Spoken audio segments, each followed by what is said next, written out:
Whoa, look at those ratings! This is the most viewers I've ever had. Well, it would seem to me that a victory lap's in order, so how's about you and I have a heart-to-heart using the questions that you all have given me both recently and over the years. Oh yeah, and for the sake of transparency, brevity, clarity, and anonymity, I will be paraphrasing each of these questions. I hope you don't mind. I got a lot of questions, most of which being from the Reddit AMA I hosted, as well as some from the comment sections of my other videos. My god, I just get to talk about myself this whole video? Well, this is gonna be super easy. I hope you're all ready for a deep dive into my twisted psyche. Let us crack open the skull and see what horrors lie inside. So now, without further delay, let us begin this Q&A.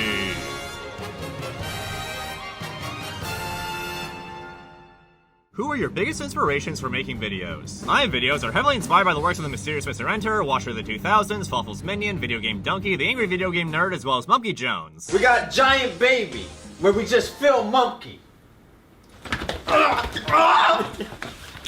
Truly, I learned from the best. What is your favorite video game franchise? My favorite franchise is the Kirby series, with my first game being Kirby Superstar Ultra for the DS. I mean, come on, how could anyone not like Kirby? What editing software do you use? I use iMovie.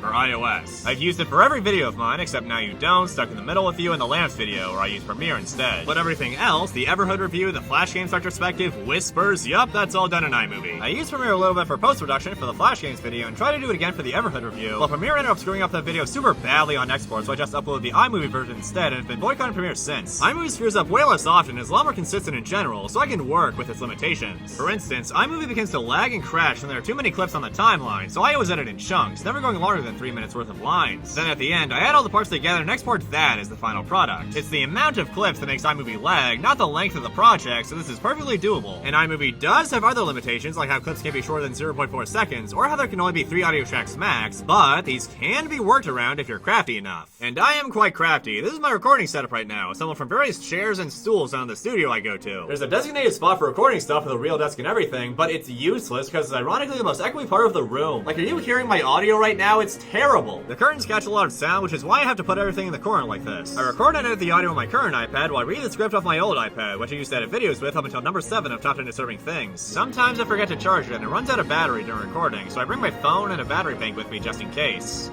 Oh yeah, and a Bible. The studio has its lights shut off by themselves, but there isn't any movement for 15 minutes, so I started bringing my own light. And before I got the desk mic, I used this headset microphone to record videos in the closet of my brother's room, which I had modified with blankets, pillows, and a beanbag, and my script would be printed out on paper. My camera doesn't have a light, so I just duct tape a flashlight to the top of it for dark scenes. And before I had this camera, I used my iPad to film scenes, which I would just balance on the tripod. Okay, that's enough rambling. Back to the questions. What program do you use to draw? I use Autodesk Sketchbook, also for iOS, and I don't have a stylus, I use my hand. The character I use to express myself on screen is actually just multiple separate images exported from Sketchbook. I have many different expressions, poses, and backgrounds saved on different layers which I bring out when the need arises. I make a new background for every video where I appear in this way, which reference colors related to what I'm talking about, otherwise the default is this purple one. Whispers is also organized and assembled in this way, only each expression requires 3 separate layers because the character is always shifting between 3 poses. And since those videos are entirely drawn, the amount of images required to put them together ends up being enormous. I also use Sketchbook to achieve certain effects that I can't do in iMovie, like certain uses of text and images. From this image alone, you can pick out end cards, subtitles, character models, special drawings, photoshopped images, animation details, and other random stuff. I draw all my thumbnails myself and upload them to DeviantArt where I select on both the video and the thumbnail, as well as including the info that couldn't be included in the video's description because of character limits. I also draw my own profile pics, which I change every 11 months, usually in reference to a different video game. What is your favorite animal? Snakes. Have you considered streaming? I've considered it, but have decided not to, since most of the ideas I've had for streams have just been turning into videos, like Whispers. Maybe in the future, you know, never say never and whatnot. Is mayonnaise an instrument? It could be an instrument of torture if you try hard enough. What is your favorite meme? My favorite meme is...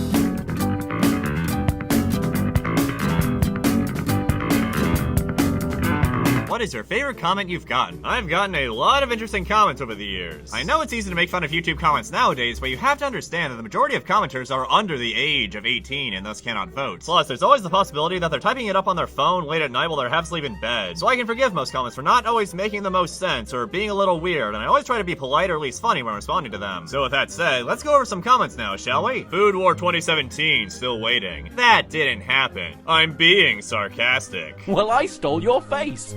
Hey, Justine said that when Ford and Stan were together, you finally want to see me for 10 years, and then he said when they want together 10 years something, girl, what does that mean if he's seen the truth, or is he still hiding a secret? Oh, I get it. If Mabel and Dipper will show me a scan kids and show me was just porn, what does that mean for double maybe should I be babies, kids, or grown-ups? Yes, exactly. Who is the phone guy? It's Sans. Okay. It all makes sense now. That isn't Gravity Falls. That's DuckTales. Why is it showing DuckTales when it's talking about Gravity Falls? Not Gravity Falls. Hey, wait a minute. DuckTales. Dude, a 2-hour, fully edited and scripted video with under 200 views. You deserve more attention, bro. Keep up the good work. This is amazing. 3-hour. And of course, this was also the video where I got this comment, which was so jaw-dropping that I had to make a separate video about it. You should play Katana Zero. This one cracks me up since it just comes so out of nowhere. Though it's quite convincing, maybe I should play Katana Zero. What if the knight is Papaterus? Guys, come on, the knight is clearly Newbert. My man. This video gives me 2012 vibes and I love it. You know, since 2012 to 2014 was the golden age of Watcher, Mr. Enter, and Fawful's Minion, I think this may be the highest compliment I've ever gotten. The knight is actually the friends we made along the way. All pretty good comments, but I think my favorite comment of all time has to be one from my food battle video, where I go through the food battle series and determine who the real winner was, Ian or Anthony. And a little less than 2 years after the video came out, Anthony, the real Anthony from Smosh, commented, I won. No elaboration, no clarification, just a bold declaration of divine truth. Never would I ever have expected Anthony himself to show up and make such a baller move. I bet I'll continue to get a lot of great comments in the future, but as it stands, nothing can beat that. How old are you? After 20 long years of aging, I've reached the ripe old age of 20 years old. Where does your username come from? It was partially inspired by Fawful's Minions, as I got the idea at the time that being insane/evil was a fun personality quirk for a YouTube channel. Before I changed my channel's name to the current one in 2018, it was actually something completely random that YouTube auto-generated when I made the account. I first officially used the name in December of 2014 for my DeviantArt account, but it actually dates like at least a year earlier to December of 2013 in the Diary of a Wimpy Kid Do-It-Yourself book, where I wrote down the name and other details. I want to believe it dates back further than that, but this is the oldest documented evidence. Favorite African-American character? Flintheart Glomgold? What is your favorite color? My favorite color is purple, followed by deep pink and teal. What did you think of Soul? Soul is... Alright, I think Soul is a very love it or hate it movie. Its quality really depends on who you ask. Yeah, there are a ton of plot holes and conveniences, but the deal breaker for me was the middle part of the film where Joe returns to the living world with 22 in tow. Only 22 is in Joe's body, and Joe is in this cat, and what ensues is a string of extremely awkward scenes with wacky body swap antics that make Joe look like he friggin' lost his mind. Now, I'm sure a lot of people may have found this part funny, but me personally, it was painful to sit through. I hate this brand of cringe comedy. And there was one moment that I don't see anyone else talk about that bugs the hell out of me. Alright, so 22 is in Joe's body and Joe is in the cat, but when 22 talks as Joe, the other characters hear Joe's voice, and when Joe talks as the cat, the other characters just hear meowing. Then we get to the scene where Joe has to get a suit from his mother by talking to her, even though, you know, he's a cat. So what Joe does is he, as the cat, tells 22, as Joe, exactly what to say to his mom during the conversation. And somehow, they freaking nail it. Not only is 22 able to perfectly match Joe's inflections and body language, but there are also no awkward pauses that 22 need to listen to Joe's instructions, and the cat is also completely silent the entire time.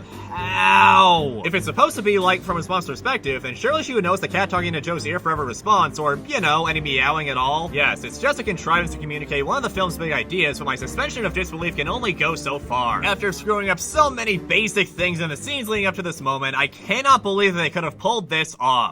So, yeah, Soul is not for me. Who is your favorite music artist? My favorites of all time, in order of me finding out about them, are Michael Jackson, Weird Al Yankovic, Voltaire, and Rusty Cage, representing elementary school, middle school, high school, and college, respectively. I have incredibly varied music tastes. I've been asked many times what my favorite music genre is, and I always say good music, because any genre can produce a song that I like. As shown by my music playlist, which I leave public because I believe you can learn a lot about someone based on what music they listen to. And if you look at it with a microscope, you can even put together a loose timeline of events, as I've been continually updating this playlist for years. This sudden string of Undertale tracks, yep, that's from when Undertale came out. Same goes to these two strings of Deltarune tracks. Moonsetter, that's from my Midnight Gospel review. The Origami King songs were added when I was making my It Chapter 2 review, and these tracks from Everhood correspond to when I was working on the Everhood review. But there's also one additional track further down that represents when I played the game for the first time back in March. Maybe if you get lucky and check my music playlist one odd day, then it'll spoil what my next video is going to be. How many lizards is too many lizards? You can never have too many lizards. Lizards are beautiful. The more the merrier, I say.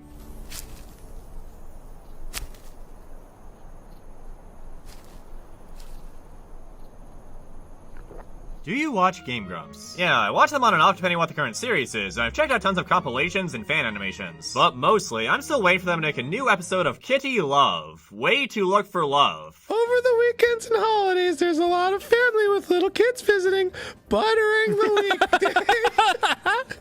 What does that mean? I think they meant to say but during the weekday.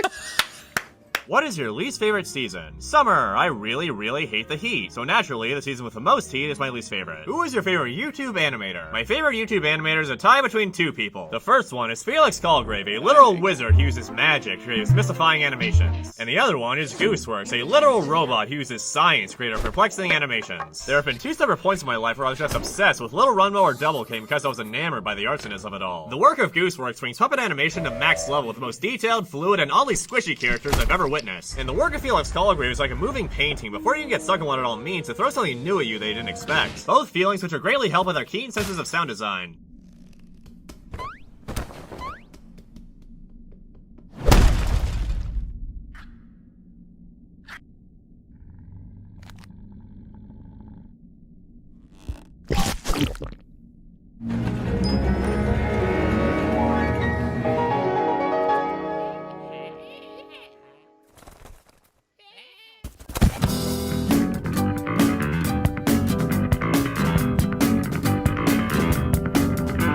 Why do you wear a mask in your videos? Anonymity for one thing, but I also think it adds a bit of charm, as something iconic like a mask is a lot more memorable than a human face, which is complex and constantly changes. And being able to hide my appearance like this both gives me a lot of control over my look in my videos, as well as a lot of freedom with my appearance in real life. Would you believe me if I told you that under all my getup I actually have really long hair?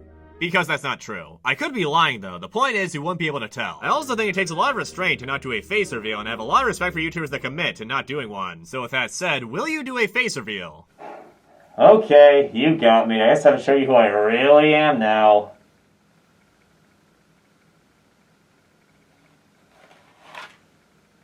Yep, that's right. I've been wearing a Cubs hat this whole time. The culprit was baseball all along, I should have known. Why are your videos so high quality? Before I made my semblance review, I put together various rules and guidelines to adhere to so I don't fall into the same traps as other YouTubers, which I observed from watching YouTube for over 8 years at that point. I'll go over some of them. First of all, music. It can really attract from the experience when the background music sucks or is so quiet you can't even hear it, or in some cases, both. Each of my videos has a soundtrack, so to speak, or rather an underlying theme that connects the majority of the songs used in them. My Everhood review exclusively use music from Everhood, my Has No Hotel review only use music by Gooseworks, my 2 MLP reviews use music from the Greatest Journey 1 and 2 respectively, and so on. And the music has to be appropriate to the current tone. There are many points in my videos where you can pinpoint the climax just by listening to the background music. For visuals, I cut to new clips pretty frequently and make sure what I'm showing is incredibly relevant to what I'm saying. I also tinker a lot with the timing of certain clips, so what's going on correlates to what I'm saying instead of it all just being a wash. Putting in the little extra effort is always worth it in the long run. I've left behind various Easter eggs and little details throughout my videos that no one tends to notice. Here's a challenge. Can you find the 4-digit secret code I left in my top 10 difficulty spikes video? If you get it right, I will give you a mystery prize. Good luck. Back to the guidelines. I also don't allow trailers, teasers, update videos, or announcement videos, and from my It Chapter 2 review onward, unscripted videos aren't allowed either. I think it's bad when someone goes to your channel and sees your backlog of videos, only realize that half of them you're supposed to ignore. In essence, quality content only. I don't split videos into parts either, since doing so would compromise the thumbnail, and having it all in one piece flows better anyway, on top of being better received. This Q&A was originally going to be split into parts and have an announcement video, but both ideas were scrapped as per my rules. When I've decided that I want to review something for myself, I ban myself from watching other videos on the subject to cut down on potential plagiarism, which is an idea I got from Philip here, who would do exactly that and got fired for it. I also don't delete videos, I just unlist them and banish them to the Shadow Realm playlist. And finally, the description. I put a lot of effort into the description of each video. First off, I list the clips and songs I used in the video so that any curious viewers can find them easily. This is very important. Hearing a song in a video that you recognize but don't know the name to sucks, especially when the description doesn't give you any leads. It's very bad to clutter the description with links that most viewers are meant to ignore, as I believe that's the reason why most people skip the description entirely. I also list my current scrub count at the time of upload so you can track my progress between videos. In case you're curious, scrub is just what you get when you condense sub and scribe into one syllable. So if you follow this channel, then you're a scrub. Thanks for scrubbing. Who is the best pony? Trixie! What is your usual upload schedule? I upload videos around once a month, mostly since I have a specific due date in mind. Whether it be Christmas, April Fools, New Year's, Valentine's Day, Halloween, 9/11, the Day of Retribution, the 10-year anniversary of the SSC 6K airing, the 5-year anniversary of Five Nights at Freddy's 2 coming out, the 3-year anniversary of Death Room Chapter 1 being released, Dipper Mabel's 20th birthday, and so on. Wait, what'd you say in the middle there? Having a deadline and schedule is a pretty good motivator given my massive procrastinator work ethic. Though even when I'm not doing any work, I don't believe I'm wasting time, as the knowledge and context you gain from a new piece of media can be useful in the future. The only time my system I'm kind of broke was when I was working on the Flash Games video, where I was already getting motivated because the dude, it was so far in the future. I even basically stopped working on it during June because I was burnt out. The most I got done that month being recording some lines for Geoland: The Lost Time. At that point, I already had 3 out of 6 chunks done, but I couldn't upload them because of my rule about no incomplete videos. So the high of finishing a video and uploading it was overridden by a general feeling of despair, which I tend to avoid by keeping myself busy. With the upload of this video and another hiatus just around the corner, I'll be free for the first time in many, many months. Wish me luck. Have you seen Smiling Friends? Yes, I have. I got genuinely excited when I recognized David Firth's voice in episode 3, and it's the reason I got into Oni Plays. If you're like me and the name Psychic Pebbles only sounded vaguely familiar, he's the guy who made this animation and this animation, which you may have seen. Are you worried about that ditto in the background? Huh? What ditto? If I have to make 6 million birdhouses and it takes 3 hours to make 1 birdhouse, then how long will it take me and 3 others to complete the job? Well, 18 million hours of work divided among 4 people will require around 513 years of working non-stop. If you lived in Neverhood, it might be a good way to pass the time. What is your favorite video game soundtrack? Oh, that would be Undertale by a mile. No other game even comes close. There are so many instant classics in the soundtrack that range from quick and comedic to booming and dramatic. And getting to see the Undertale 5th anniversary concert where almost the entire soundtrack was given the orchestral treatment was like magic. Back when I was a kid, I'd always imagined how cool it would be if the school band played songs from video games instead of the typical songs that everyone's heard 1,000 times. Like if I went to a school concert and heard them play Crown from Courage to Return to Dreamland, I would have lost my mind. So to see that actually happen live with Undertale was a legendary experience.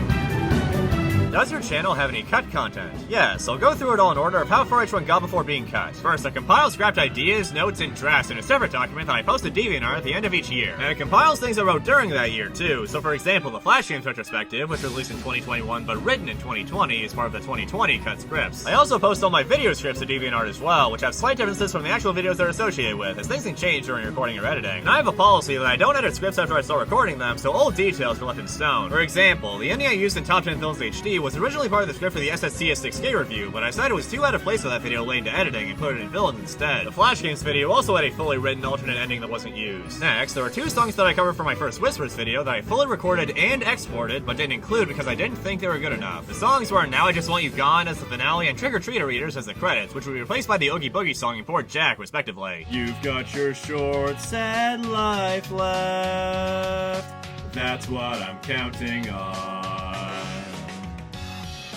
I'll let you get right to it. Now I only want you gone. By the pulling of my hair, evil lice will give you a scare. In Hallows Past, kids wore costumes to scare monsters back into their tombs. But this Hallows Eve, there's nothing sweeter than candy hunting trick-or-treaters. And lastly, there was a section of my Flash Games video that was fully scripted and recorded and filmed and edited before ultimately being cut out. Anyway, our next game is Extreme Pamplona, or Our Pamplona, released in 2007 by Rexona, an Australian deodorant and antiperspirant brand. Hang on, are you telling me that this game has just been one huge marketing stunt the entire time? Alright, the more you know, I guess. You play as a Spaniard named Rexonaman. Oh, come on, you're just gonna name him after your brand? Where have I heard that before? But then again, the name isn't mentioned anywhere in the game or online other than these 2 wiki articles that I found. As previously stated, you play as a Spaniard who must run through various levels while being chased throughout and... Having said that out loud, I can't help but feel that I've heard this concept before. I just can't seem to put my finger on it. Oh my god! It's Pepsi Man! Yeah, Pepsi Man! Game made to advertise a very specific brand of product, main character named after said brand, running from place to place, chase sequences? I know I've been comparing a lot of games in this video, but this takes the cake! We went from Mario to Sonic and now Pepsi Man. Though, don't get the wrong idea. This game is nowhere near as insane as far as the advertisement itself goes. In fact, I think the only real product placement is during the loading screen, where Rexonaman can be seen spraying on some deodorants. Rexona deodorants. Bye now. Are there any videos you've made but never uploaded? Since my It Chapter 2 review, I've continued to make unscripted videos, they've just been uploaded to another channel. Let's take a gander.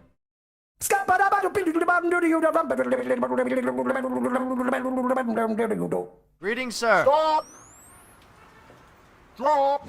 Shut him down, open up shop!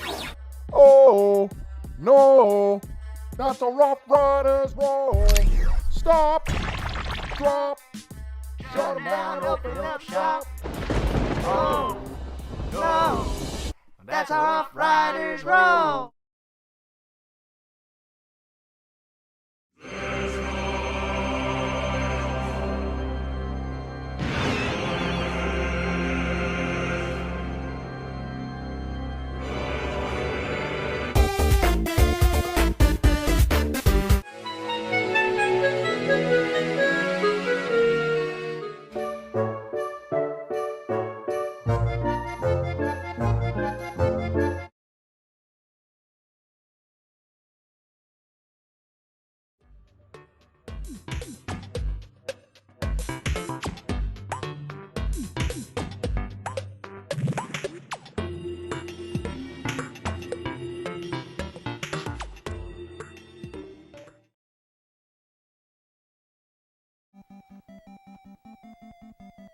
We do not lie. We are incapable of this thing you call lying.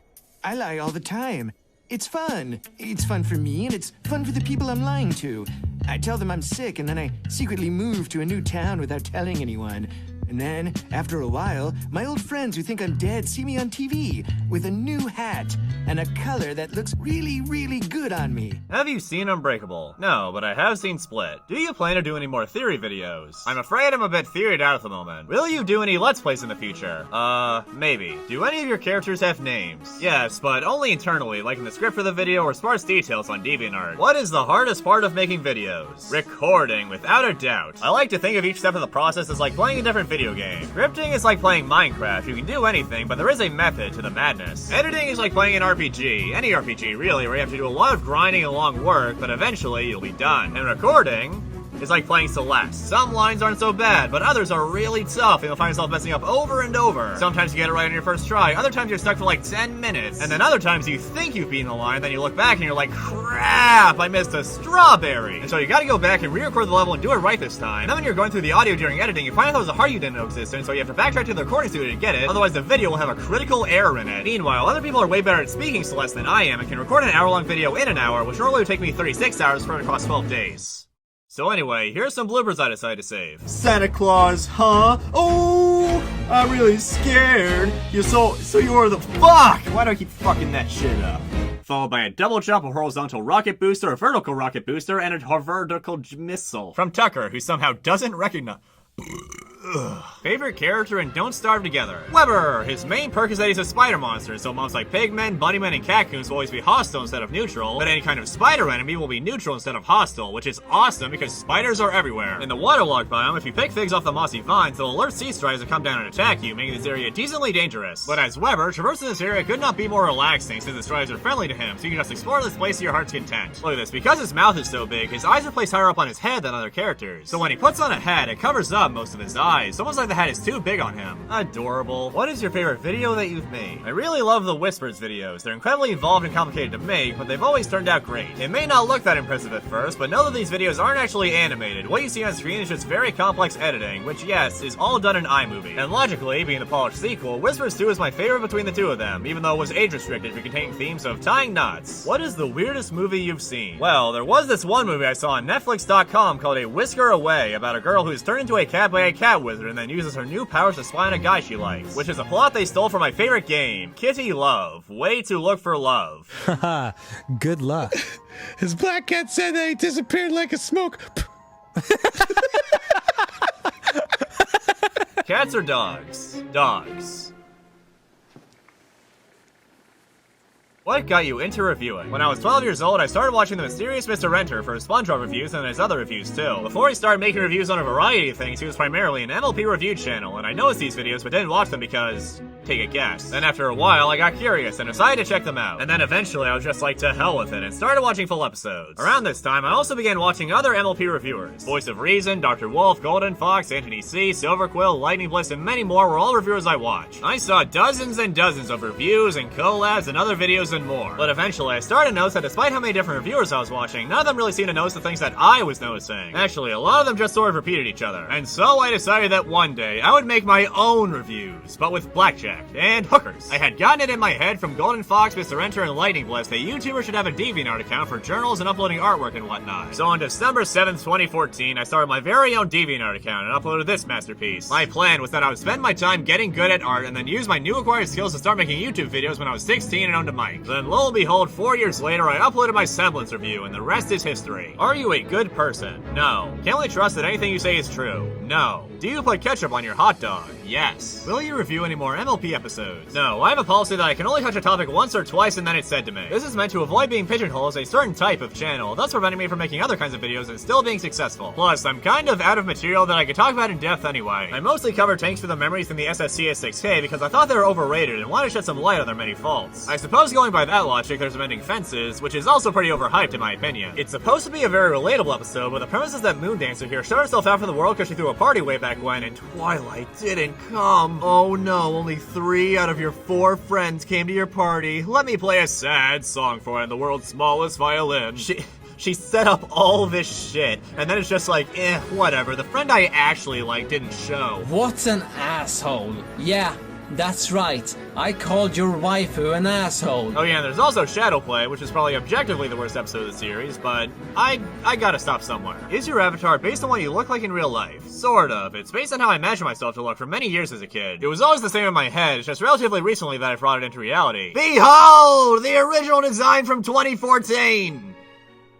And here's the second one from 2 months later. What other YouTubers would you consider collabing with? Definitely Wombo. If I win, you can thee, then where would win be? Probably if you thee, and for what's then you can where would be. Can you do any impressions? Oh yeah, here we go. The trickster goes door to door, so the legend goes, eating children who lack the Summerween spirit. Oh hey Dipper. And now we will reward our heroic plumber with some delicious yum yum mushrooms and save him from the terrible ouching specs. Dream, come on, put the portal back, Dream. We were being cool. We were being cool, Dream, please, come on, put the portal back. Put the portal back, Dream, we were being cool. Alright, now the portal's back. Let's go in, and let's ruin the server with elytras and chorus fruit, and, PAC, P-A-C, program and control. He's program and control man. The whole thing's a metaphor. Si tienes poco más en tu vida, este aparato puede encogerlos fuera de tu camino. Dr. Flock. The poor thing can't do it herself. He looked at me, his fetching eyes and fetching fur did hypnotize. I filled with joy, I filled with sighs, and that's when I got naughty. Hoo-hoo, hoo-hoo-hoo-hoo-hoo.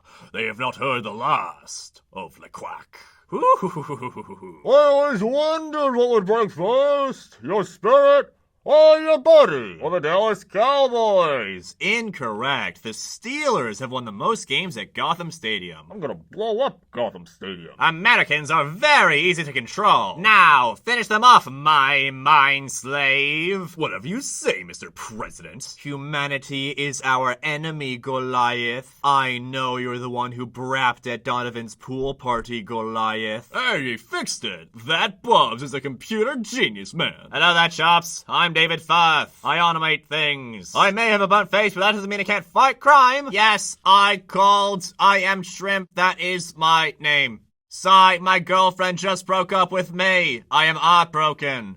Oh, I am going to be alone forever.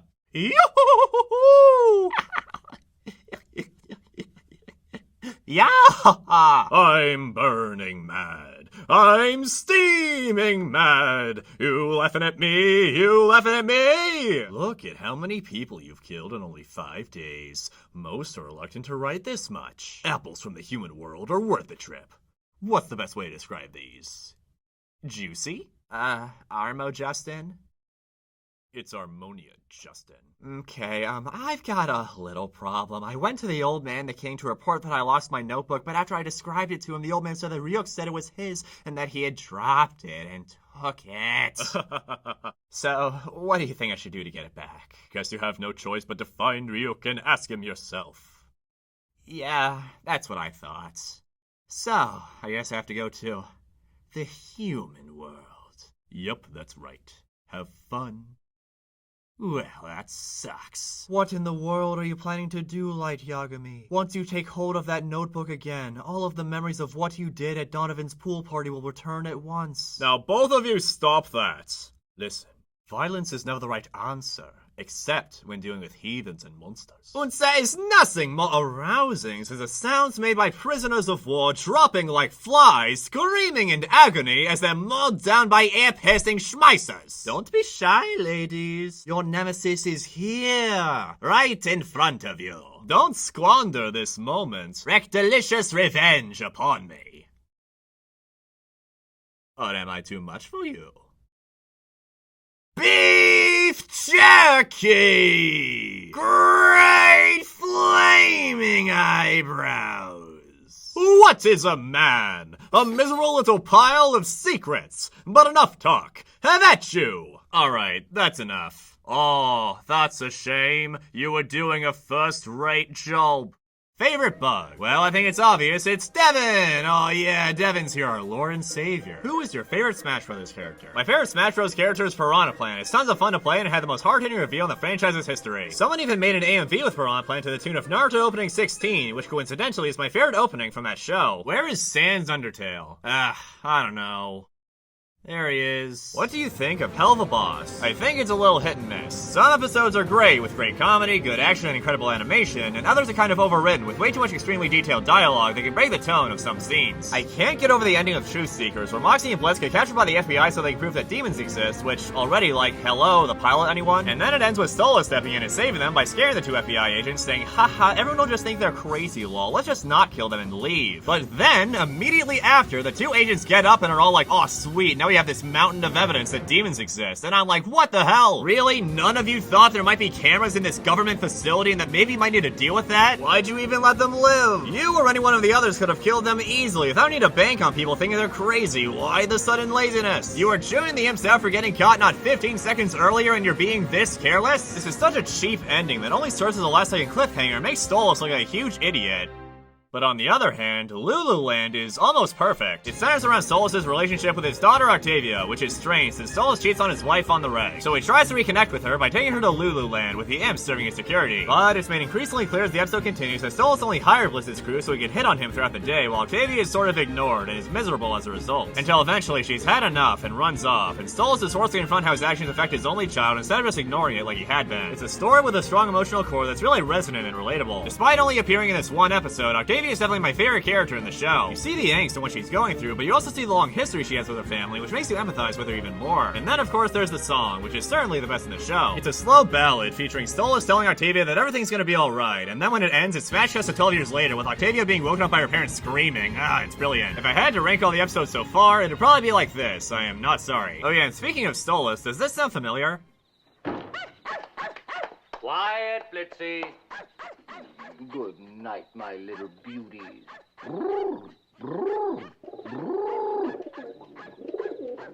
Do you speak any other languages? I took Spanish for 9 years in school and Latin for 4 years in high school and have retained various vocabulary. Funny story, when Villainous came out, it was released exclusively on HBO Max in Mexico, and there were no subtitles available of any kind, so I just said screw it and watched the entire first season in Spanish. Es verdad que ustedes se han hecho pasar por mis clientes durante las últimas décadas. I think I got the gist. Oh yeah, and I guess I also know a little German because of Whispers 2, but that's the extent of my multilinguisticness. What is the main thing you upload? Ipali sitalantel lo musipi ikianopona. Kinapamute pona, tokisona sitalanyan ioante and kalma musipi munsutakanwalo. What is your name? Io and Nimialo Kiba for real. It's not really a secret, it's right there on my Newgrounds page, and I use the same name for pretty much everything. Have you played Stardew Valley? Yes, it's my third most played game on Steam, followed by Terraria and Don't Starve Together, and preceded by Among Us and Don't Starve. I've played the game on and off for years, since the developer is really great about updating the game with new features, which have kept me coming back. I really do admire this game for that, for the idea that someone should just spend 4 years making and then releasing a game that everyone loves, and then spend the next 6 years fine-tuning it into a masterpiece. You really gotta respect the grind when it comes to game development. Like, Owlboy took 9 years to make, which is admirable on its own. Oof, come to think of it, Deltarune may technically break that record in the future. And I suppose while we're on the subject, are you excited for Silksong? Yup, when it comes out, I will be dropping everything. Hopefully that doesn't happen at an inconvenient time. Sorry guys, but I'm delaying the new video because Silksong came out. You understand, right? It's been over 3 years since the game was first announced, and I know it's been driving some fans nuts, but the waiting doesn't really bother bother me at all. Since I wait so long for my own work to come out, the pain of waiting for other pieces of media to be released is pretty much nullified. For reference, I came up with the idea to remake my top 10 villains video right after I finished the Gravity Falls video. That was 2 years ago. After I uploaded Whispers, I already had ideas for Whispers 2, which wouldn't be released until the next Thanksgiving, a year off. And of course, the Flash Games video spent 9 months in scripting and another 9 months in editing, plus it was an idea I'd had since the very beginning. Next time you're waiting for something to come out, keep in mind that the creator of that thing is the one who's waited the longest of all. What is your favorite food? Spaghetti and meatballs. Well, meatballs mostly. I like to cut you one in half before eating. I got this can of spaghetti and meatballs as a gift from my parents once, and I held on to it because I wanted to eat it to celebrate the Flash Games video coming out. But then I never got around to doing that, so now I just have a spoiled can of spaghetti and meatballs that I'm too afraid to open. What qualities do you look for in a good cult? Does it or does it not involve wearing a stylish robe and doing mysterious things in the dark? Because if the answer is no, I'm gonna have to pass. What is your favorite episode of MLP? My favorite episode is Frenemies, where the villains, Queen Chrysalis, Lord Sirik, and Cozy Glow, in their quest to rule the world and destroy all friendship, have to ironically work together and learn the values of friendship to reach their goal. It can be really funny, I like the song, the animation is top-notch and very, very detailed, plus there's a funny anti-moral at the end and a genuinely insightful moral near the middle. It's just the villains chilling out being the villains. What's not to like? And I guess second place would go to Bats, also with a really good song, darker tones, and a decent moral about compromise. Wow, they made a good episode set around cider season. Who'da thunk it? How can I get plutonium and purify it to plutonium-239? I do this goddamn show every Monday through Friday, 4 to 7 p.m. Central Standard US time, and this is what I get for it. This is the kind of thanks that I get for Christ's sake. Any unpopular opinions? Star Wars The Last Jedi is pretty good, and Jar Jar is not so bad. Pokemon Sword and Shield are fine. Rick and Morty is still good. Amazon Lily, Impel Down, and Marineford should all count as one arc. Melee sucks, and Brawl is underrated. The Wii U gets a bad rap. The saying should be fool me 3 times, not fool me twice. MatPat's videos are overhated. If John Silver is a twist villain, then so is Scar. And lastly, learning lore from tweets, streams, or podcasts sucks. Especially when they predate the work in question. What is the longest you survived in Don't Starve Together? A little over 3,400 days, though it's not that impressive since whenever you die in this game, you just roll back the world to undo it, which you cannot do in Vanilla Don't Starve. Though I do still like this world. Lots of history. These are my boats. I have 2 boats because I set one up when they were introduced and then lost it at sea, so I set up another one. And then when I was filling in the map over a year later, I found it, so now I have both of them. I have little pens for the stagehand, a few carrots, and the last surviving mandrake in my world. I have all of the boss statues lined up right beside the little archipelago of boats where I harvest figs. Here's my gravesite for some friendly mobs that died. 2 beefalo, a no-eyed deer, and a spider. My first beefalo, Chuck, I actually forgot about for a long time. I only remembered after going through some old screenshots, after which I gave him a proper grave. Next to these graves is my shrine to Helical Puma, a Don't Starve YouTuber who passed away a little over a year ago. Coincidentally, it was exactly 1 week after Everhood came out. And the morning after I beat that game for the first time, this video was released, where several other Don't Starve YouTubers came together to pay tribute to him by singing Here's a Health to the Company. Make of all that what you will. I have a farm area with some improved farm plots, which you actually can't craft anymore, making these antiques. Speaking of antiques, this cane has the Metheus Puzzle skin applied to it, but I don't actually own that skin as I have never done the Metheus Puzzle. The cane was actually a gift from a player who came to my world some thousands of days ago, and since canes never break, I still have it. Don't Starve Together is supposed to be a multiplayer game, but I always play alone nowadays. Thankfully, that's where Weber comes in. Everyone, allow me to welcome you to Spider Heaven. Forgive the lag, this world is quite old. Maybe when I get a new computer, I can show you more of it. What is your favorite YouTube video? There are many candidates, and I even already mentioned a few of them, but sure, let's go over some more. What you'll notice about all of these is that they each use music to great effect, and are part of why I take music so seriously in my own videos. For top 10s, there's Top 10 Animated Supervillains by Watcher of the 2000s, and Top 10 Goriest 2D Bosses by Goemon. They were both videos I watched a lot as a kid, and still have a lot of that classic YouTube charm that I try to replicate. Dan Phantom, or Dark Danny, from Danny Phantom. Danny Phantom was never really a great show to me. It was good, but not great. However, the darker than usual TV movie, The Ultimate Enemy, a fan favorite, is phenomenal. The show never explored Danny having any moral conflict about having a malevolent ghost inside of him. Dark Danny is one hell of a great personal villain to Danny Phantom, and unlike the other ultimate villain that trumps the normal big bad grandfather from Kids Next Door, Dark Danny felt like a natural progression that could happen, and something that Danny was eventually going to have to face, an evil version of himself. The villain was formed by Danny having to deal with post-traumatic stress in an alternate timeline where all his loved ones died. His ghost form combined with Vlad Masters' ghost form to make a monstrous being. Unlike Vlad Plasmius, this guy doesn't joke around. This guy has no signs of vulnerability, no motivation. He's evil for the sake of being evil, which in this case is a good thing, as the motive felt more like the human parts of the character, and when that's taken away, only a thirst for blood remains. He's the only character to have killed someone, and he's hated by every other ghost now.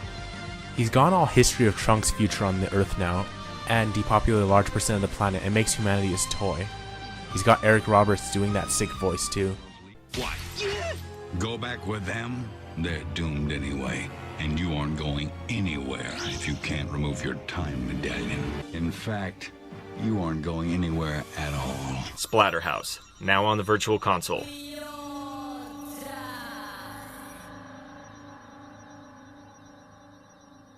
The name says it all, really. Each level is filled to the brim with gory and disturbing monsters. This slinking boneless baby is still disturbing almost 20 years after its release. Ugh. There's also a few startle-worthy moments. Evil, life-sucking fetuses gurgling out of a pulsating wall.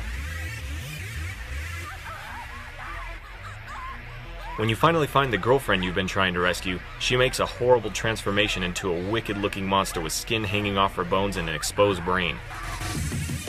What do you mean you forgot my birthday? The third rank belongs to the final boss of Splatterhouse. A twisted figure emerges from the ground with skin stretched across its malformed face. I saw a picture of this in a magazine as a kid, and it literally gave me nightmares. Seriously. It swats at you with skinless arms and fingertips without nails. Ouch. Then for reviews, there's Running Shine's review of Y2K, the pretentious RPG at over 2 hours long, and Video Game Dougie's review of Whiplash and La La Land at under 5 minutes long. The editing in both of these videos are really strong. Despite their differing lengths, they're both packed with information, jokes, and insightful commentary through good use of presentation. On our way to the third record shop, we're treated to 2 scenes of the characters sitting around and talking to each other so we can learn more about Rory. I'm a scene kid with a dead sister. No one has ever said either of those 2 things, let alone in a compound. Also, this game is supposed to take place in the 90s, but scenesters weren't a fucking thing until the mid-2000s. The game's setting is a total lie. It keeps telling me it's the 90s, but nothing indicates that. Everybody in the game dresses really generically, and Alex listens to vinyl in a period when vinyl was at its lowest point. Like he should be listening to CDs and downloading things illegally off of Napster. Now, I know the reason. Brian Allenson, the artist, probably just really liked vinyl and just wanted to put it in the game for the aesthetic, which I'm not shitting on at all. I like it also. Look at this funny Japanese man. Hell, I even have the Earthbound vinyl. That's right. I got cassettes too, bitch. The only really 90s things in the game are the couple goth people, the GeoCities forum, and the stupid pogs. So, I get freaked out when Alex, who clearly looks like a late 2000s hipster out of Scott Pilgrim, goes, "Oh man, I sure am in the 90s. Well, get over here. Let's listen to the newest Foster the People album and post about it on Tumblr. In the 90s. In movies, things need to be heightened and exaggerated to feel realistic. Look at these people. That ain't love, man. That's just gross. Get a life, you weirdos. Now watch this. And I want to... See that? Now that's how you be in love. Their entire first date at the planetarium is just pure magic. There is no dialogue because the orchestra is telling you how they feel, and it can't be bottled up and put into words. It's something you have to experience. Oh yeah, and then there's Plants vs. Zombies Guarding Combat by HHTQN and Wickerbottom's Killer Armageddon by Dead Miser, both of which are fan works that I can't believe exist. With the first one being a compelling 17-minute fan animation, and the second one being an epic 10-minute Don't Starve Machinima. Guarding Combat essentially creates an episode of an animated series that reimagines a bunch of plants from the games, but as their own characters instead of just towers with flavor text.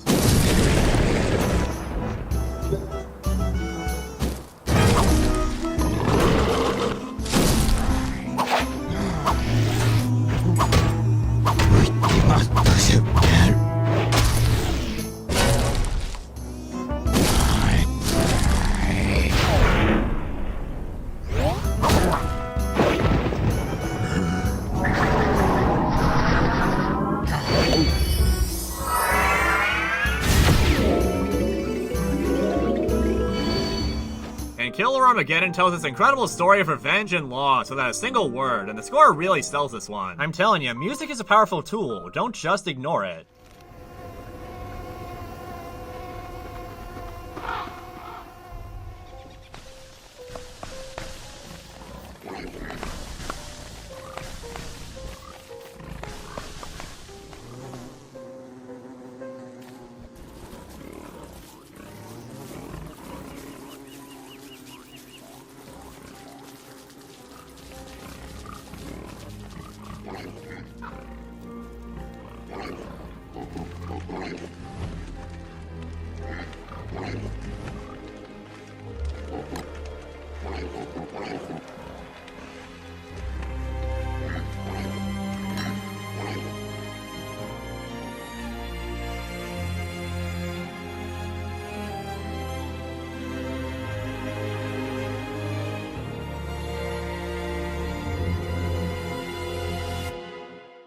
But I think my answer for what the best YouTube video of all time is has to be To This Day by Shane Koizan. It's a masterpiece, one of the hardest hitting emotional pieces of visual art ever created, and one of the first multi-animator projects on the site. Sure, it's a novel concept now, but back then it was clearly meant to represent all these different people coming together to unite as one while they all had different past and life experiences, which were all brought out front and center with each piece. And it's all sewn together by Shane himself, who delivers a performance that's equal parts inspirational and heartbreaking. Even if you weren't bullied in school, this video can kind of make you feel like you were. The sense of empathy is just that strong.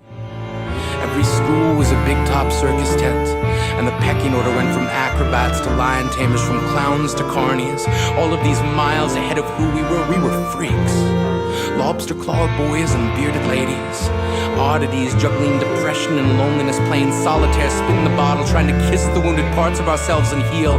But at night, while the others slept, we kept walking the tightrope. It was practice, and yes, some of us fell. But I want to tell them that all of this is just debris left over when we finally decide to smash all the things we thought we used to be. And if you can't see anything beautiful about yourself, get a better mirror. Look a little closer. Stare a little longer.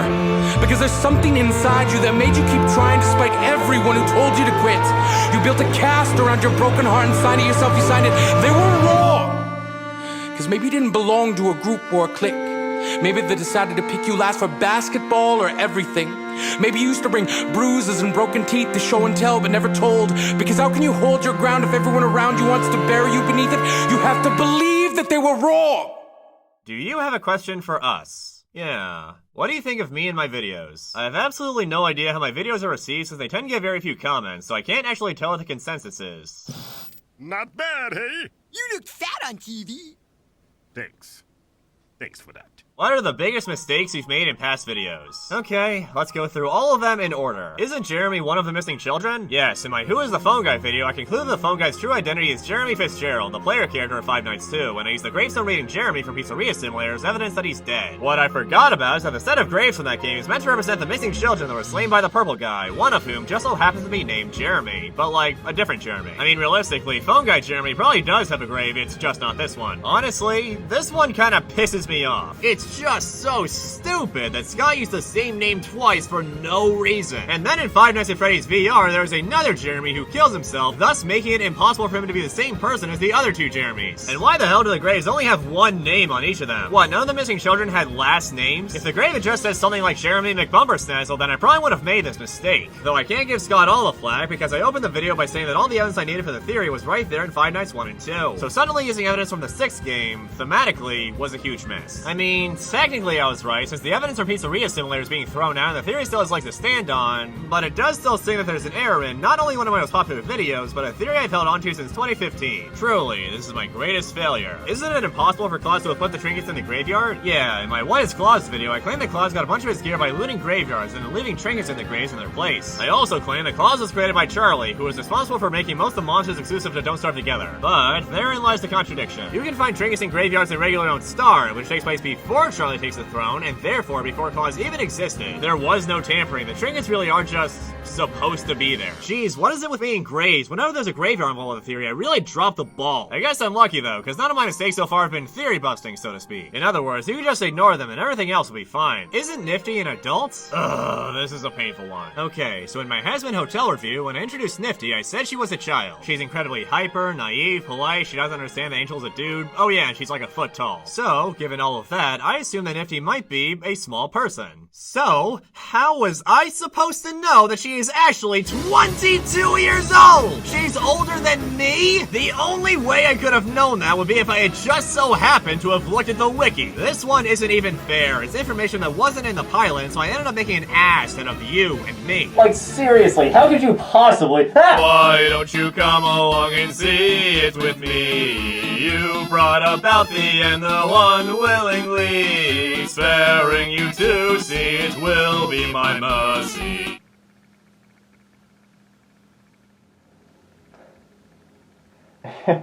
Good thing, huh?